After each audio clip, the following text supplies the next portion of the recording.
Parang gusto ko ng adobong baboy ngayon. Tara, luto tayo. Lagay tayo ng mantika pag uminit yung kawali. Siyempre, pagtapos niyan, gigisa na natin yung bawang sibuyas. Sabay na yan. Ngayon, hintayin mo lang lumabas yung aroma niya.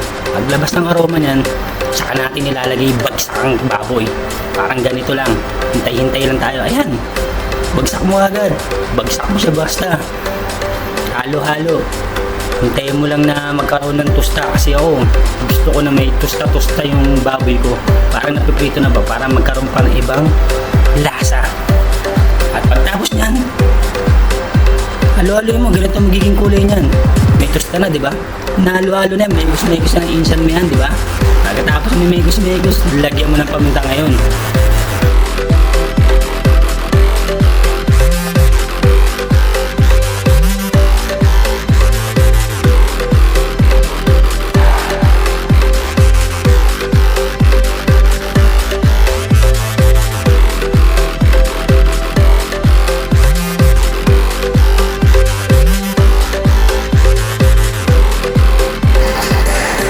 Tapos, lagyan mo ng konting toyo.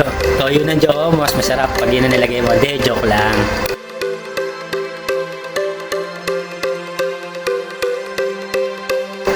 At after nyan, lagyan na natin siya ng tubig para palambutin ang karne. Yun, after malagyan ng toyo at suka, takpan natin.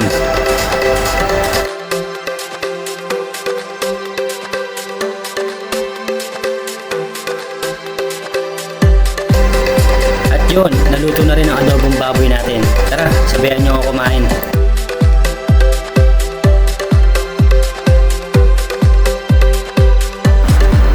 Guys, comment down below naman kayo kung anong masarap na lutuin para sa next na video. Yun lang, salamat, bye bye!